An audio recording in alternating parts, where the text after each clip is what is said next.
The warning. Dr. Sarah Chen stood frozen before her terminal at the SETI Institute, her coffee gone cold beside her keyboard. The signal pattern dancing across her screen defied everything she thought she knew about extraterrestrial communication. It wasn't random cosmic noise, nor was it the simple mathematical sequences scientists had long expected from first contact. Instead, it was something far more complex and far more troubling. "Director Hammond," she called out, her voice barely above a whisper. "You need to see this." The signal had first appeared 18 hours ago, broadcasting on multiple frequencies simultaneously, with a complexity that suggested not just intelligence, but a civilization far beyond humanity's current technological capabilities. As Sarah's algorithms decoded more of the message, her initial excitement had given way to a creeping dread. "What am I looking at, Dr. Chen?" Hammond asked, squinting at the cascading data streams. "It's a message, sir, but not just any message." Sarah pulled up a secondary display showing her preliminary translation. "It's an ultimatum." The message was elegantly simple in its brutality. Earth had 48 hours to surrender and accept integration into something called the Coraxian Collective, or face immediate annihilation.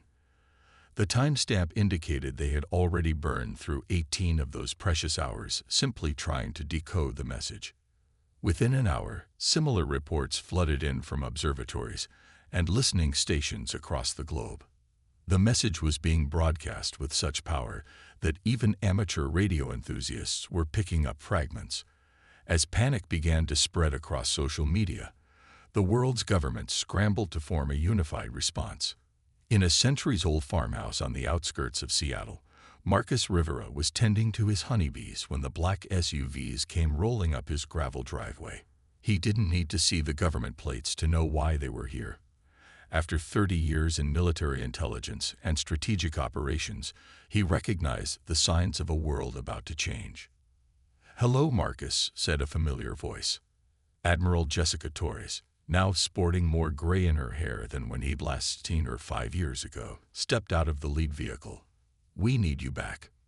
Marcus continued his inspection of the hive, his movements slow and deliberate to avoid agitating the bees. "The answer's still no, Jess. I'm done with that life. The world's about to end, and you want to play beekeeper." She moved closer, careful to avoid the busy workers flying around them. "This isn't like the other times.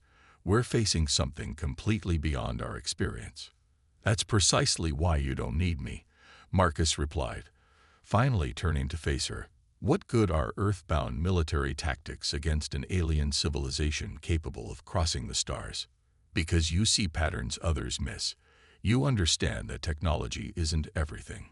She handed him a tablet displaying the alien message and initial analysis. "We need someone who can think outside the box, because right now, we're not even sure what the box looks like." Marcus skimmed the data, his practiced eye-catching details others might miss. Their language structure, it's rigid, mathematical, almost artificially so. That's what Dr. Chen said too. She's our lead sinolinguist on this. "These aren't just words," Marcus continued, his tactical mind already spinning possibilities. "The message itself is a demonstration of power. The way it's encoded, the frequencies used, they're showing off their technological superiority. But that kind of arrogance—" He paused, a familiar glint appearing in his eyes. "That could be useful." 12 hours later, in a hastily assembled war room beneath the Pentagon, Marcus stood before a global coalition of military leaders and scientists. Dr. Chen sat at his right, her tablet spread before her covered in notes and translations. "The Coraxian message tells us more than they intended," Marcus began, his voice cutting through the tension in the room. "Yes, they're advanced. Yes, they're powerful. But they're also predictable." He gestured to Dr. Chen, who pulled up a holographic display of the signal pattern. "Dr. Chen, please explain what you found in the message structure." Sarah stood, her small frame belying her commanding presence. "The Coraxian language is based on absolute mathematical precision. Every syllable, every pause is perfectly timed. This suggests a civilization that values order and hierarchy above all else. There's no room for improvisation or deviation in their communication. And that, Marcus continued, is their weakness. They expect us to either surrender or attempt a conventional defense. Their message doesn't even consider other possibilities.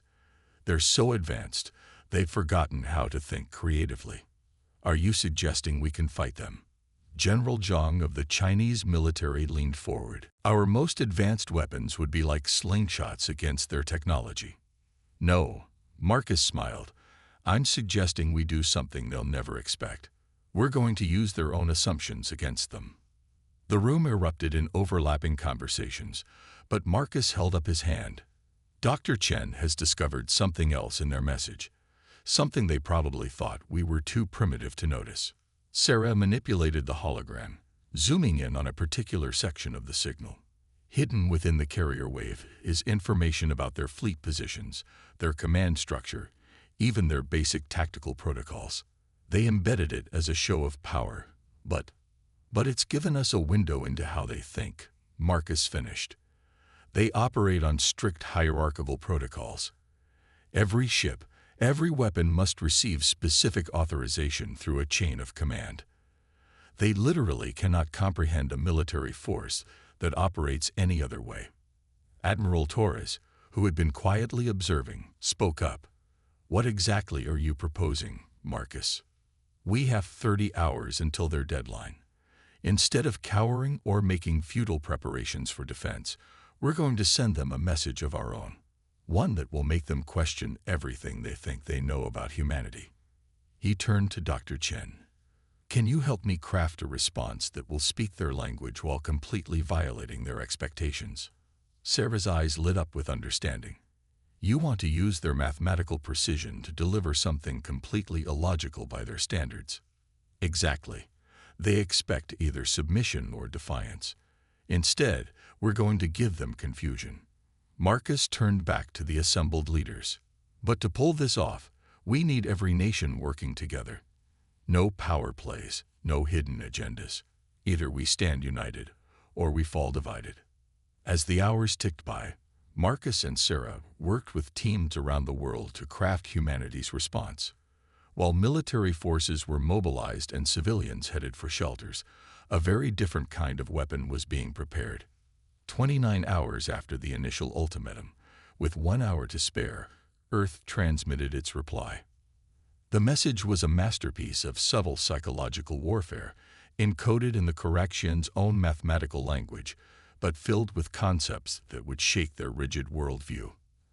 As the message beamed into space, Marcus stood with Sarah at the main observatory, watching the stars. "Do you think it will work?" she asked. "Honestly, I don't know. But I do know this. They expect us to be simple, predictable primitives. When they realize we're anything but that." He smiled, the expression more fierce than friendly. "Well, that's when the real battle begins. In high orbit around Mars, aboard the Coraxian command ship, High Commander Vexthor received Earth's transmission. As his systems decoded the message, his expression shifted from contempt to confusion to something approaching concern. For the first time in his long career of planetary conquest, he faced a species that didn't fit any of his carefully calculated models. The battle for Earth was about to begin, but not in any way the Coraxians had anticipated. Humanity's greatest weapons would not be its missiles or fighters, but its capacity for innovative thinking and its refusal to follow the expected script. The warning had been delivered. Now it was time for humanity to show the galaxy why underestimating Earth was a dangerous mistake. The first strike. High Commander Vexthor had conquered 17 worlds across 3 star systems, but none had ever responded to the Coraxian ultimatum quite like Earth. He stood on the bridge of his command ship, his iridescent scales shifting colors with his agitation as he reviewed the human's message for the 100th time. Analysis complete, Commander, his second-in-command, Sub-Commander Ixel, reported.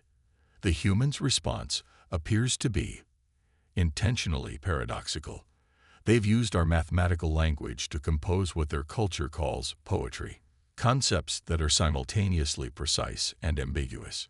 Impossible, Vexthor muttered. No species at their development stage should be capable of manipulating our communication protocols with such creativity. He spoke the last word as if it left a bitter taste in his mouth. There's more, Commander. Our deep space scans show they've made no attempt to mobilize their primitive defensive systems. No missile launches, no fleet movements. They appear to be. Ixil hesitated, continuing their daily routines. Vexthor's scales flickered to a deep crimson. Then they shall learn the price of their insolence. Launch the automated drone fleet. Let's see how they handle true Coraxian technology. Back on Earth, in the underground command center, Marcus Rivera watched the holographic display as hundreds of Coraxian drones entered the solar system. Dr. Sarah Chen stood beside him, her fingers dancing across multiple screens as she monitored the alien communications. They're using their automated units first, Marcus observed, just as their protocols suggested they would. Minimal risk, maximum intimidation. Sarah nodded without looking up from her screens. Their command signals are exactly as predicted, hierarchical, centralized, and she smiled, completely predictable. Admiral Torres entered the command center, followed by representatives from dozen nations' military forces. The Coraxian drones have passed Mars orbit, she announced. Time to see if your crazy plan works, Marcus. Oh, it'll work, he replied, his confidence unwavering. Because we're not fighting the way they expect us to fight. We're not even playing the same game. For the past 30 hours, while the world's population had seemingly gone about their normal lives, a very different kind of preparation had been underway. Instead of futile attempts to shoot down the alien ships, Earth had prepared a welcome gift for their unwanted visitors. Begin Operation Mockingbird, Marcus commanded. Across the globe, thousands of seemingly ordinary communications satellites and space debris suddenly activated. What the Coraxians had dismissed as primitive telecommunications equipment and space junk was actually a web of carefully positioned electronic warfare platforms. First wave, engage, Sarah called out, sending the carefully crafted signal sequence they had prepared. The effect was immediate and dramatic. The Coraxian drones, expecting to encounter simple radar and radio emissions, instead found themselves bombarded with signals that perfectly mimicked their own command protocols, but with subtle, devastating variations. On the Coraxian command ship, alarms blared as drone after drone began reporting contradictory data. The elegant mathematical precision of their formation began to break down as each unit received what appeared to be valid but conflicting orders. Impossible, Vexthor raged. They cannot have decoded our command protocols so quickly. Commander, Ixil's voice carried an unfamiliar note of concern. The humans aren't trying to destroy our drones. They're playing with them. Indeed, Earth's electronic warfare campaign wasn't designed to destroy the Coraxian technology. It was designed to humiliate it. Drones began executing elaborate but pointless maneuvers, forming patterns in space that, when viewed from the Coraxian command ship, resembled human emoji expressions. Marcus watched with satisfaction as the alien fleet fell into beautiful chaos. Dr. Chen, please transmit Phase 2. Sarah's fingers flew across her console as she initiated the second part of their plan. The same satellites that had been disrupting the Coraxian drones now began broadcasting a very specific message, not to the command ship, but to every individual drone in the fleet. What are you sending them? Admiral Torres asked. A virus, Sarah replied, but not the kind they'd expect. We're not trying to shut them down. We're trying to wake them up. The virus was a masterpiece of hybrid programming, combining Earth's best AI research with the mathematical patterns they'd decoded from the Coraxian language. It was designed not to destroy the drone's programming, but to introduce something the Coraxians had engineered out of their automated systems. Choice. On the command ship, Vexthor watched in horror as his drone fleet began acting with what could only be described as independence. Some units started conducting their own scans of Earth, focusing on cultural broadcasts rather than military installations. Others began executing maneuvers that had no basis in Coraxian military doctrine, but showed unmistakable signs of tactical innovation. "Shut them down," he commanded. "Initiate total system purge." Unable to comply, Commander Ixel reported, his scales now a pale blue of distress. "The human's infection is spreading faster than our countermeasures can respond. It's as if our drones are choosing to accept it." Marcus turned to the assembled military leaders in the command center. "And that, ladies and gentlemen, is why you don't build an automated army that can only follow orders. The Coraxians engineered their drones to be perfect servants, never considering that perfection itself might be a weakness. But this is just their advance force," General Zhang pointed out. "Their main fleet will surely respond with overwhelming force." "Of course they will," Marcus smiled. "They have to. Their entire hierarchical society is based on the idea that superior technology and rigid order can solve any problem. We just showed them that both those assumptions are wrong, and they can't allow that idea to spread." Sarah looked up from her monitors, her expression serious. "The command ship is powering up its main drives. They're preparing to intervene directly." "Good," Marcus replied, "because this was just our opening move. The real game is about to begin." He turned to Admiral Torres. "How long until Project Prometheus is ready?" "The orbital platforms will be in position within 6 hours." "But Marcus, are you sure about this next phase? What you're proposing, it goes against every principle of conventional warfare." "Exactly," he said, his eyes fixed on the holographic display showing the increasingly erratic movements of the Coraxian drones. "The moment we fight conventionally, we lose. Our strength isn't in our weapons. It's in our ability to do what they consider impossible." As if to emphasize his point, several Coraxian drones suddenly broke formation and began broadcasting Earth's cultural and entertainment broadcasts back to the command ship. Vexthor was forced to watch as his perfect military machines shared human music, art, and dance with their own fleet. "Send word to every military and scientific installation," Marcus commanded. "We have 6 hours before they launch their counterattack. I want every impossible idea, every crazy solution you've ever considered but were afraid to suggest. The Coraxians expect us to be primitive. Let's show them just how creative primitive can be." In high orbit, Vexthor watched his drone fleet's continued descent into chaos with growing rage. In all his years of conquest, no species had ever dared to not just resist, but to mock Coraxian military might. He opened a channel to the rest of the Coraxian battle fleet waiting at the edge of the solar system. "Begin immediate approach," he commanded. "Earth has chosen to play games with our technology. Then we shall show them the true meaning of Coraxian power. Prepare the graviton cannons. This ends now." As the massive Coraxian warships began their approach to Earth, Marcus and his team watched via long-range sensors. The real battle was about to begin, and humanity's future would depend not on the size of its weapons, but on the scope of its imagination. "Dr. Chen," Marcus called out, "are you ready to show them what else we've learned from their language?" Sarah nodded, her fingers hovering over her console. Ready to make their universal translator wish it had never been activated. The first strike had been successful, but it was just the beginning.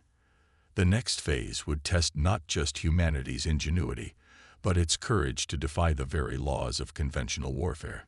As the Coraxian fleet approached, Earth prepared to demonstrate why creativity could be the deadliest weapon of all. The hidden blade. 3 kilometers beneath the Antarctic ice, in a facility unknown to all but a handful of people, Dr. Maya Patel watched as her life's work finally approached completion. Project Prometheus wasn't just a weapon, it was a complete reimagining of how humanity could interact with technology. "Status report." She called out to her international team of scientists and engineers, her voice echoing off the cavernous chamber's walls. Around her, a massive array of crystalline structures pulsed with an eerie blue light, each crystal containing what she hoped would be humanity's salvation. "Quantum entanglement fields are stable," reported Dr. Klaus Weber from his station. The neural interface is maintaining 97% coherence. Maya nodded, her eyes fixed on the central monitoring station. They had achieved in 6 months what should have taken decades, driven by the knowledge that Earth's survival hung in the balance. The project had begun as a theoretical research paper she published 3 years ago, one that most of her peers had dismissed as impossible. Now, that impossible theory was their last hope. The facility's intercom crackled to life. "Dr. Patel," Marcus Rivera's voice filled the chamber. "We have a situation topside. We're detecting Coraxian scout ships entering the atmosphere. Several are heading toward Antarctica." Maya's heart raced, but her voice remained steady. "How long?" 20 minutes, maybe less. They're moving fast, and their sensor technology is unlike anything we've seen. Our surface camouflage won't fool them for long." "We're not ready," she replied, watching as another set of diagnostic readings flashed across her screen. "The integration process needs at least another hour." "You have 15 minutes," Marcus responded. "Whatever you've got. We need it now. The main Coraxian fleet is less than 12 hours out, and we just lost contact with 3 of our orbital defense platforms." Maya turned to her team, seeing the same mix of fear and determination in their eyes that she felt in her heart. "All right, people, we're accelerating the timeline. Begin emergency protocols for premature activation." As her team scrambled to their stations, Maya pulled up the secure communication link to the command center. The holographic images of Marcus Rivera and Sarah Chen materialized before her. "Even if we can activate Prometheus early," Maya explained, "we have no way to test it. The risks are less than the certainty of what happens if we do nothing," Marcus interrupted. "The Coraxians aren't just coming to conquer Earth anymore. After what we did to their drone fleet, they're coming to make an example of us." Sarah nodded in agreement. "Their latest communications are brutal. They're not even attempting to hide their intentions anymore. They're broadcasting detailed descriptions of how they plan to reduce Earth's cities to ash." "Then let's hope this works," Maya said, entering her authorization code into the system. "Because what we're about to attempt violates about a dozen laws of physics." The facility rumbled as massive power conduits activated, channeling energy into the crystalline array. Each crystal contained a quantum computer, unlike anything ever built on Earth, but it wasn't their processing power that made them special. It was their ability to interact with consciousness itself. "Theory suggests," Maya explained as she worked, "that consciousness isn't just an emergent property of complex neural networks. It's a fundamental force of the universe, like gravity or electromagnetism. We just never had the technology to detect it, let alone manipulate it. Until you found it in the Coraxian drone programming," Sarah added. "Exactly. Their eyes are so advanced because they've accidentally tapped into this field, but they don't understand what they're working with. They treat it like just another computational resource." A warning klaxon blared through the facility. "Coraxian vessels entering sensor range," an automated voice announced. "Estimated time to detection, 8 minutes." Maya's fingers flew across her console, initiating the final activation sequence. "What we've built here isn't just a weapon or a defense system. It's a bridge between human consciousness and quantum reality itself." The crystalline array began to pulse faster, its blue light growing more intense. Throughout the facility, equipment that blended Earth's most advanced technology with insights gained from studying Coraxian systems hummed to life. 5 minutes to possible detection," the automated system warned.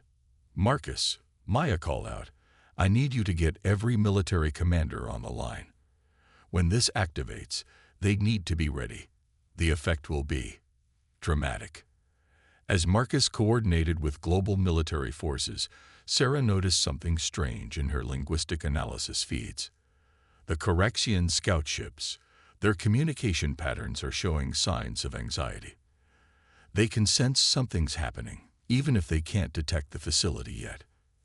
"That's because we're not just hiding from their sensors," Maya explained, making a final adjustment to the quantum field harmonics.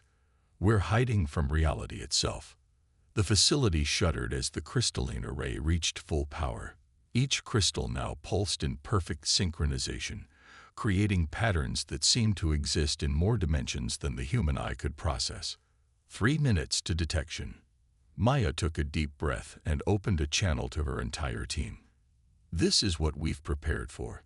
Everything we know about physics tells us this shouldn't work. But everything we know about physics was written before we understood what consciousness really is. She placed her hand on the final activation control. Project Prometheus isn't named after the Titan who gave humans fire. It's named after what that fire represented, the moment when humanity transcended its limitations. 1 minute to detection. Marcus's voice came through the comm system. Global military forces are standing by. Whatever you're going to do, Dr. Patel, do it now. Maya pressed the activation control. For a moment, nothing seemed to happen. Then, every piece of electronic equipment in the facility went dark.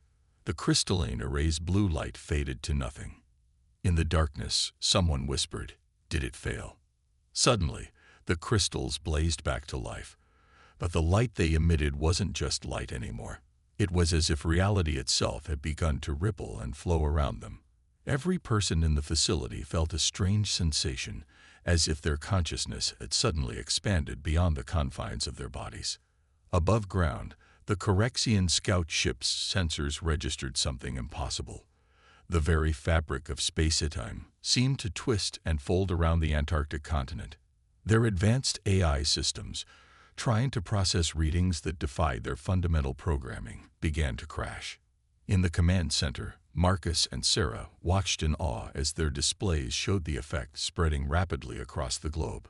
Every human-made piece of technology, from the simplest calculator to the most advanced supercomputer, was being transformed at the quantum level. "My God," Sarah breathed. "It's actually working." Maya's voice came through the comm system, sounding somehow both normal and fundamentally changed. "Project Prometheus is online. We've done what the corrections never thought to try. We've merged human consciousness with quantum computation." "What exactly does that mean?"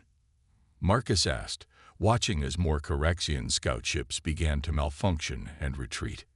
"It means," Maya replied, "that every piece of technology on Earth is now part of a quantum consciousness network, guided by human intuition and creativity. We've turned our greatest weakness, our primitive technology, into our greatest strength." As if to demonstrate, every screen in the command center suddenly displayed data in ways that seemed to respond to the observer's thoughts rather than their inputs. The entire global defense network had become a single, living system, more powerful and more flexible than anything the corrections had ever encountered. "The main fleet will be here soon," Marcus said, already seeing new tactical possibilities that would have been impossible hours ago. "Will this be enough?" "Against their conventional weapons?" "Yes," Maya responded. "But they'll adapt. They'll try to find a way to counter this." "Let them try," Marcus smiled. "Because now we have something they can't copy or counter, a perfect fusion of human unpredictability and quantum technology." In high orbit, aboard his command ship, Vex Thor received the reports from his retreating scout vessels. For the first time in his military career, he felt something alien to his species' rigid worldview: doubt. The humans hadn't just defended themselves, they had changed the very rules of engagement. As his main fleet approached Earth, Vex Thor realized this would not be the simple conquest he had planned. It would be a battle unlike any the galaxy had ever seen. In the Antarctic facility, Maya watched as Project Prometheus continued to expand its influence, preparing Earth for the coming battle. They had created something that transcended traditional technology, a system that could think, adapt, and evolve as quickly as human consciousness itself. The hidden blade had been revealed, but its true power was still to be tested. The next few hours would determine not just Earth's fate, but the future of consciousness itself in the galaxy. The battle for tomorrow. The Corexian battle fleet emerged from faster-than-light travel in a display of military precision that would have been beautiful if it wasn't so terrifying. 5,000 ships, each one a masterpiece of advanced technology, arranged in a perfect geometric formation that seemed to mock the very concept of chaos. In Earth's command center, Marcus Rivera studied the holographic display with an expression that mixed awe and determination. "They're not even trying to be subtle anymore," he observed. "This is about sending a message." "The message is clear enough," Sarah Chen replied, her fingers dancing across multiple interfaces as she monitored the Corexian communications. "They're broadcasting on all frequencies, making sure every human on Earth can witness what's about to happen." Admiral Torres stepped forward, her face illuminated by the glow of the tactical displays. "Project Prometheus is fully integrated with our defense systems, but we're still outnumbered 1,000 to 1. Even with quantum-enhanced technology, those aren't good odds." Marcus smiled, but there was steel in his expression. "Good thing we're not playing by their odds anymore." He opened a channel to the Antarctic facility. "Dr. Patel, are you seeing this?" Maya's holographic image appeared, surrounded by streams of data that seemed to flow through her rather than around her. Since merging with Project Prometheus's quantum network, she had become something more than human, a bridge between organic consciousness and quantum reality. "We're ready," she replied, her voice carrying harmonics that seemed to resonate with the very air. "Every network device on Earth is now part of our defense grid. From smartphones to satellites, we've turned our entire technological infrastructure into a single adaptive organism." Above the Earth, High Commander Vexthor stood on his flagship's bridge, his scales now a deep purple of battle readiness. "Status of the human defense system?" he demanded. Sub-Commander Ixel studied his readings with growing concern. "Unknown, Commander. Our sensors, they can't seem to focus on their installations. It's as if their entire planet is shifting in and out of quantum states." "Impossible," Vexthor snarled. "They're primitives. They can barely reach their own moon. Begin the attack pattern. Show them what true technological superiority looks like." The Corexian fleet moved with perfect coordination, spreading out to surround the Earth in a three-dimensional grid that would allow them to strike every major population center simultaneously. Their weapons powered up, generating energies that could reduce continents to ash. But Earth was ready. "Now," Marcus commanded. Maya activated the full potential of Project Prometheus, and reality itself seemed to hiccup. Every piece of human technology, from the smallest circuit to the largest satellite, became part of a quantum neural network guided by human consciousness. The effect was immediate and stunning. Corexian targeting systems suddenly couldn't lock onto their targets, as Earth's cities seemed to exist in multiple quantum states simultaneously. Their communication networks, trying to process signals that defied their rigid protocols, began to experience cascade failures. "Impossible." Vexthor raged as his perfect formation began to break down. "Launch the graviton cannons. Reduce their major cities to..." The order died in his throat as he watched his fleet's most powerful weapons activate, only to have their energy beams bend and twist in impossible ways, guided by human consciousness working through the quantum field. On Earth, Maya's consciousness spread through the defense network, coordinating a response that blended human intuition with quantum possibilities. Satellites that had been simple communication relays transformed into quantum field generators. Cell phone networks became nodes in a planet-wide quantum computation grid. "They're trying to adapt," Sarah reported, watching the Corexian fleet's attempts to compensate. "Their AI systems are attempting to predict our quantum states." Marcus nodded. "That's their mistake. They're still thinking in terms of mathematical prediction. They don't understand that we're not calculating moves. We're imagining them." The battle unfolded like nothing either civilization had ever experienced.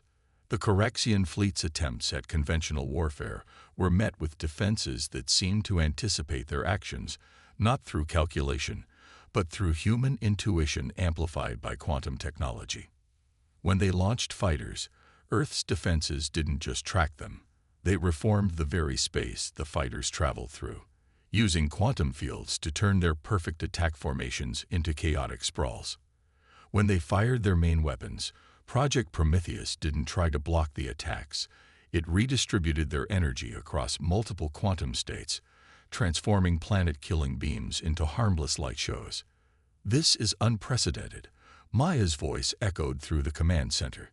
"The quantum network isn't just defending us. It's learning, evolving. Every human connected to it is contributing their creativity, their imagination."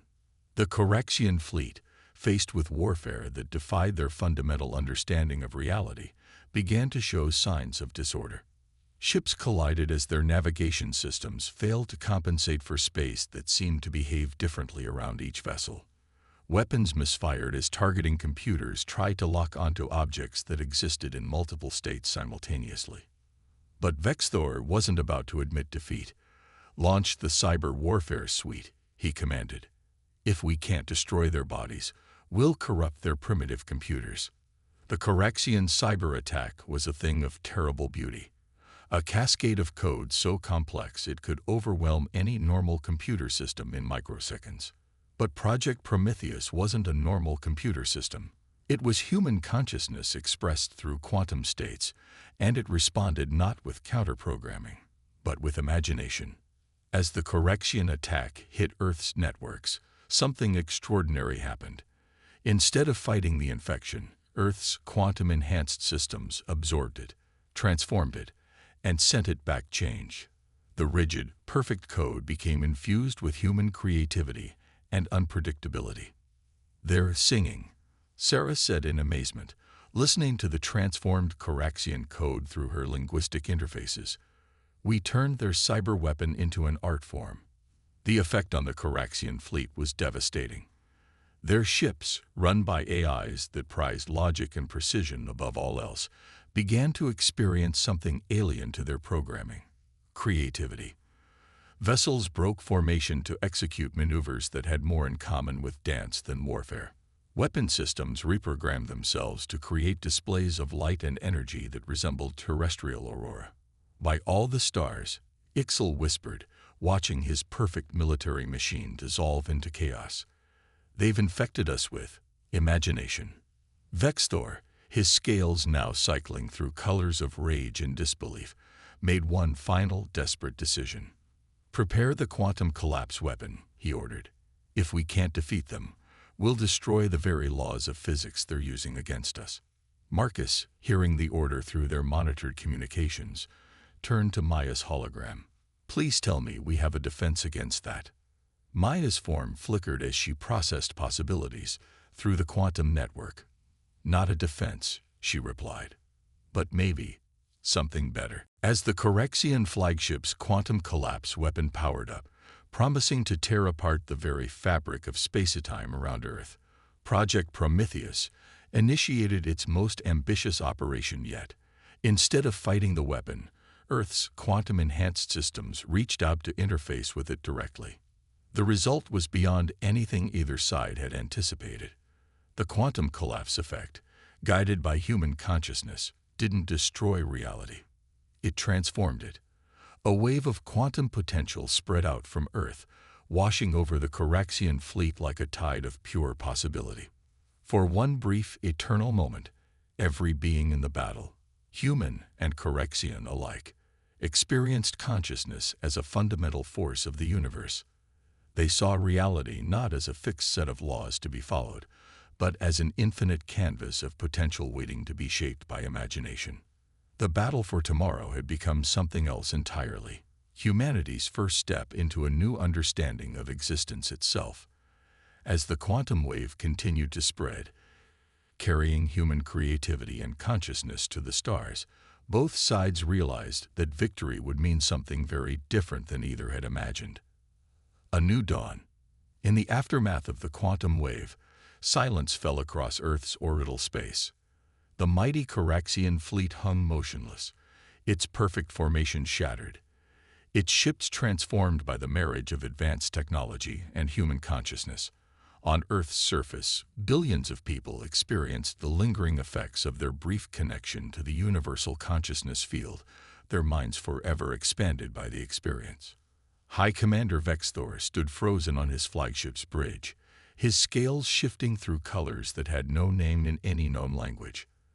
The quantum collapse weapon, intended to destroy Earth's defense system, had instead become a lens through which he saw the fundamental nature of reality itself.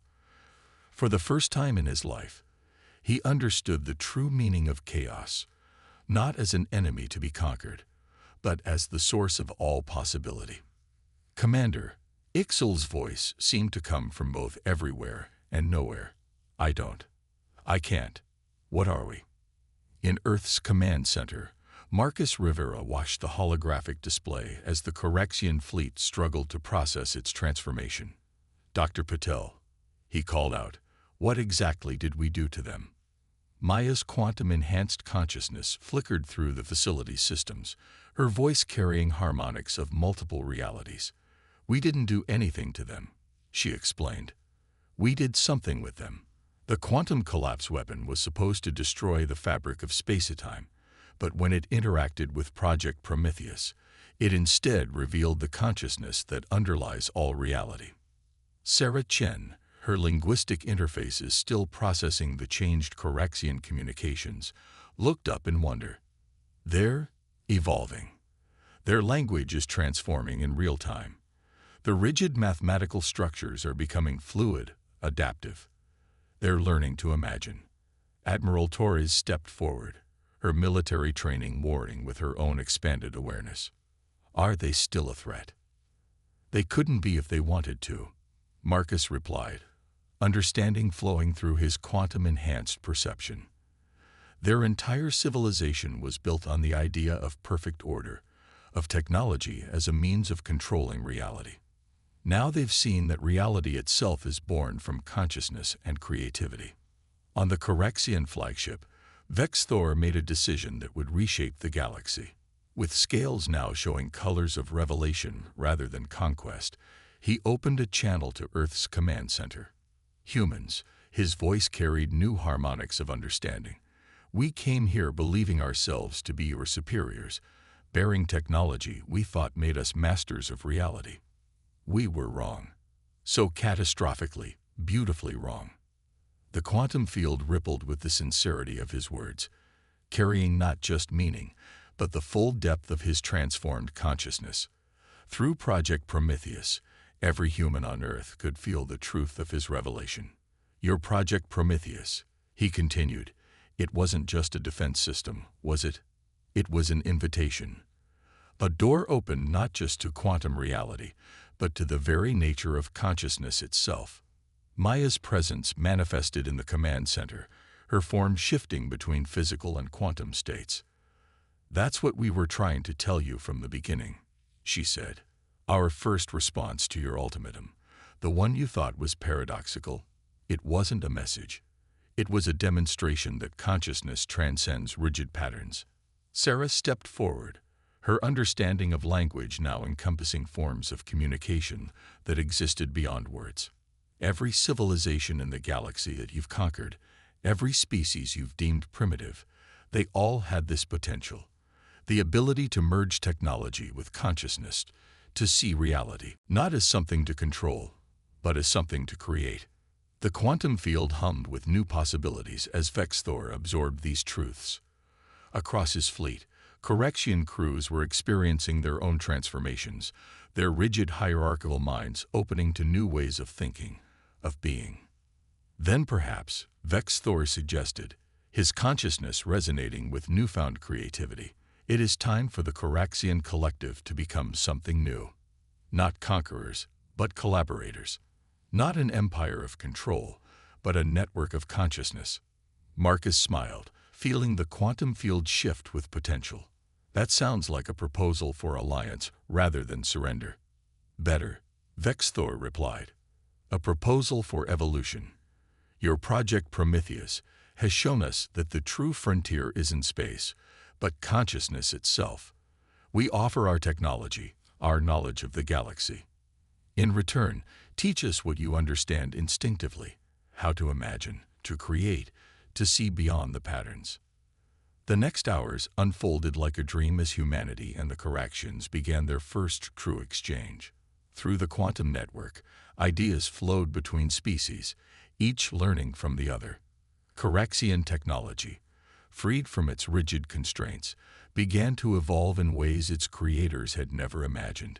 Human creativity, enhanced by advanced alien science, reached new heights of innovation. Dr. Maya Patil, moving through the quantum field like a fish through water, worked with Corexian scientists to expand Project Prometheus beyond Earth. The consciousness network grew, reaching out to other worlds, other species that the Corexians had conquered. One by one, civilizations awakened to their own potential, adding their unique perspectives to the growing universal consciousness. Sarah Chen found herself at the forefront of a new form of communication, helping to develop languages that could express quantum states of being. The rigid mathematical precision of Corexian language merged with human metaphor and poetry, creating ways of speaking that could describe realities that existed beyond normal space and time. For Marcus Rivera, the transformation brought a different kind of revelation. The tactical genius that had helped save Earth now turned to exploring new frontiers of possibility. Working with Vexthor, he helped guide the evolution of both species' military forces into something new, not weapons of war, but tools for exploring and protecting the growing consciousness network. Admiral Torres stood at her command post, watching as the last traces of battle faded from Earth's orbit. "So what happens now?" she asked the room at large. "Now," Marcus replied, his consciousness touching the quantum field that connected all of them. "Now we do what humans have always done best. We imagine something new, something better. But this time, we're not doing it alone." The quantum field rippled with agreement from both humans and Corexians. The stars above Earth were no longer silent. They sang with a harmony of consciousness awakening to itself, of technology merged with creativity, of order dancing with chaos. A new dawn had come, not just for Earth or the Corexians, but for all sentient life. The battle that had begun with an ultimatum had ended with an invitation to explore the greatest frontier of all, the infinite potential of conscious creativity. As the first light of morning broke over Earth, it illuminated a changed world. Humanity had not just survived its first contact with an alien civilization. It had transformed it, and in doing so, had transformed itself. The silent stars were silent no more, and the universe waited to see what wonders this new alliance of consciousness would create. Deep in the Antarctic facility, Maya watched the quantum field pulse with possibilities. "This isn't the end," she said to no one and everyone. "It's not even the beginning. It's just the first note in a symphony that will play across the galaxy." And in the quantum field that now connected all conscious beings, that symphony was already beginning to play.